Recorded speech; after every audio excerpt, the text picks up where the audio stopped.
Salom, bu Makroas. Bu safar kameraga chiqmayman, chunki bu tezkor video. Treyler hozirgina sizib chiqdi. Shuning uchun vaqt yo'qotmasdan to'g'ridan-to'g'ri tahlilga o'tamiz. Yana shu narsa sodir bo'ldi. O'rgimchak odam yangi kun filmining yangi treyleri internetga sizib chiqdi. Avval audio, keyin esa past sifatli video va undan keyin alohida fotosuratlar. Sony filmga qiziqishni oshirishning shu taqiqlangan usulidan yana foydalanmoqda. Lekin rostini aytganda qiziqtiradigan narsa bor. Kulrang xalq CD Sync boshlovuz fuqarolik urushidagi mashhur sahnaning ekranizatsiyasi va o'rgimchak odam haqidagi eng mashhur komiks. Hammasini hozir batafsil ko'rib chiqamiz. Sizib chiqqan kadrlarni ko'rsata olmaymiz. Sababini tushunasiz, lekin aytib berish oson. Treyler o'rgimchak odam va The Hand o'rtasidagi jang bilan boshlanadi. Posterdan ko'rgan o'sha sahnamiz ta'kidlaganimdek Photoshop ekan. Aslida bu voqea qamoqxonada bo'lib o'tadi. Keyin Peter universitetdagi Net va MJning streamini ko'radi. Keyingi sahna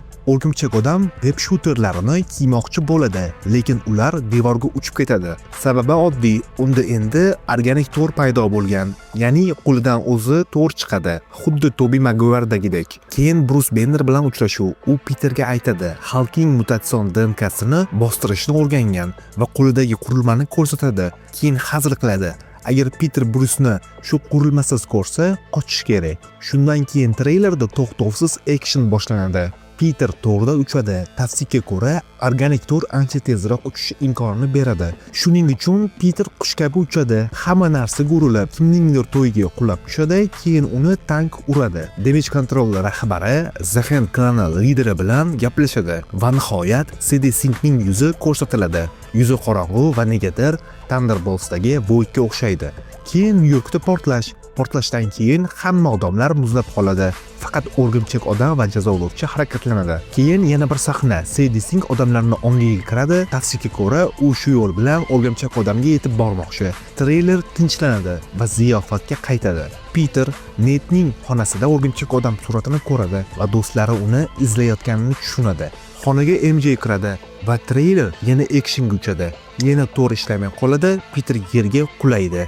Va u yerda CD Sync uni kutadi, tahdid qiladi. Agar Peter xalaqit bersa, MJ jabr ko'radi. O'rgimchak odam chekinmasligini aytadi va shu payt sahnaga ulkan kulrang Hulk chiqadi. Uni CD Sync chaqirgandek. Bu Hulk yashil versiyadan ancha katta va aniq qo'rqinchliroq. Peter qochmoqchi bo'ladi, lekin Hulkning mashhur qarsak zarbasi uni quvib yetadi. Komikslardagi kabi zarba portlash to'lqinini yaratadi va o'rgimchak odamni uzoqqa uloqtiradi. Aytgancha, hali obuna bo'lmagan bo'lsangiz, hoziroq qo'ng'iroq belgisini bosing. O'rgimchak odam to'r rasmiy treyleri chiqqan kuni birinchi razbor shu kanalda bo'ladi.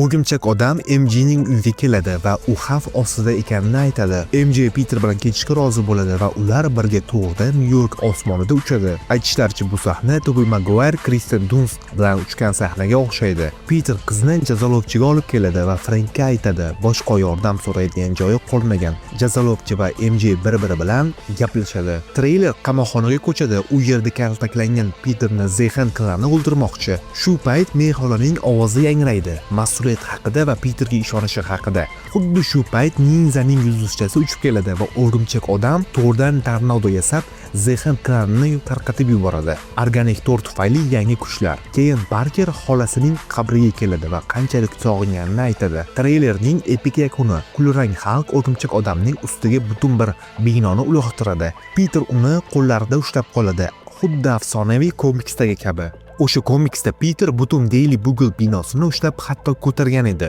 Treyler oxirida klassik kulguli sahna. O'rgimchak odam qamoqxonadagi kimnidir qutqargani keladi.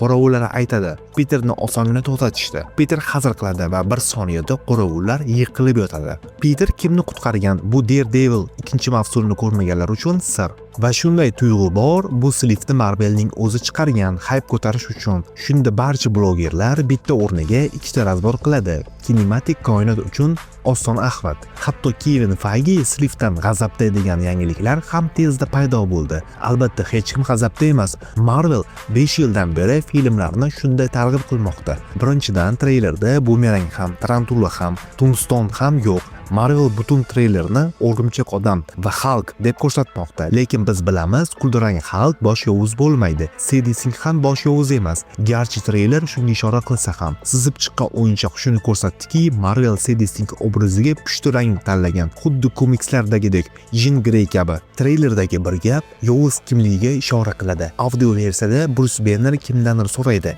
qaysidir mutatsiya yaxshi, qaysi biri yomon. Buni qanday tanlaysiz? Ehtimol Damage Control Brucening texnologiyasidan foydalanmoqchi, Hulkni bostirish uchun, balki barcha mutantlarni va kuchli odamlarni bostirish uchun. Shuning uchun Bruce hayron. Suratlarda ham Damage Control CD Sinkni qamoqqa olayotgani ko'rinadi. Insiderlar ham aytayapti, bu tashkilot mutantlarni o'vlaydi.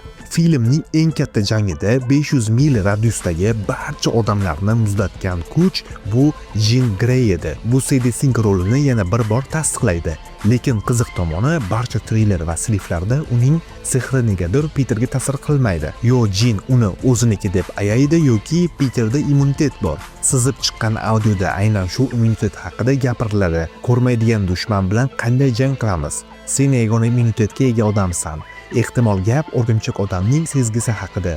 U Peterni jindan himoya qiladi. Treyler sizib chiqqan kuni Imperiya jurnalida maqola chiqdi. Unda Tom Holland aytdi, u studiyaga Peterga it olib berishni taklif qilgan, lekin unga ahmoqdek qarashgan va g'oyani rad etishgan. Prodyuser Amy Pascal tasdiqladi, Marvel va Sony chindan ham 4-qism uchun multi-olam g'oyasini ko'rgan, lekin bu g'oyadan voz kechishgan. Har bir keyingi filmni oldingizdan kattaroq qilishga urinmaslikka qaror qilishgan. Kinoteatr saytlarida 4-qism uzunligi 2 soat 30 daqiqa deb ko'rsatilgan. Demak, masshtab kichraysa ham film uzunroq bo'ladi. Yomon yangilik, xom versiyasini ko'rganlar aytadi, Tombstone'ning ekran vaqti juda kam. Shuning uchun Kingpin o'rnini bosishi orzu bo'lib qoladi. Barcha slif va treylerlarda taxminiy sujet shunday. Peter Strange'ning afsunidan keyin yolg'izlikni tanlaydi va 4 yil davomida uni unutgan do'stlarining streamlarini ko'rib yashaydi. Universitetni ham Bruce Banner rahbarligida tugatadi, lekin bunday yashash normal emas va psixikasi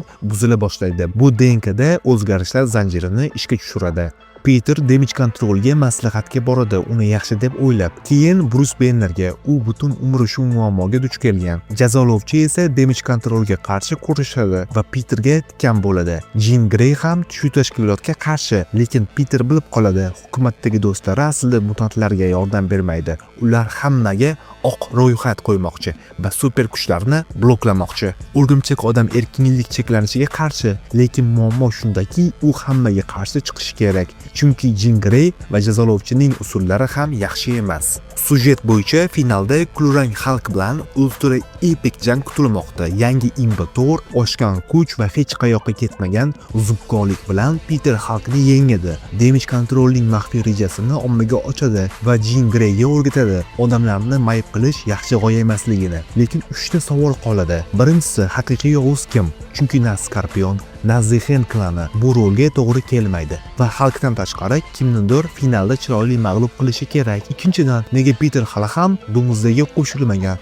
Uning yo'qligi O'rgimchak odam 4-filmini sujeti bilan bog'liqmi? Uchinchidan, Jean Grey qaysi koinotdan? Doomsday sliviga ko'ra X-Men koinoti odamlari genotsidchilardan, lekin yaxshi hayotdan emas. Agar ular omon qolmasa, mutantlar butun multi-olamdan yo'qoladi. Va agar CD Sink Jean Grey emas, balki Rachel Summers bo'lsa, Scott va Jetning qizi, ko'p narsa o'z o'rniga tushadi. Odamlarga bo'lgan noqulay munosabat ham, mutantlarni nazorat qilishga nafrat ham va nega u faqat endi paydo bo'lgani ham. Har doimgidek butun nazariyalar rost bo'lish uchun juda chiroyli ko'rinadi. Lekin kim biladi, Marvel hozir o'zini tiklayapti va ehtimol bizga yana bir nechta filmni bog'laydigan sujet tayyorlagan. Siz nima deb o'ylaysiz? Jean Grey qaysi koinotdan? Nega u New Yorkni shunday qo'rqitmoqda? Fikringizni kommentariyada yozing, obuna bo'ling, qo'ng'iroqchani bosing. Bu Makro Ice edi, keyingi videogacha.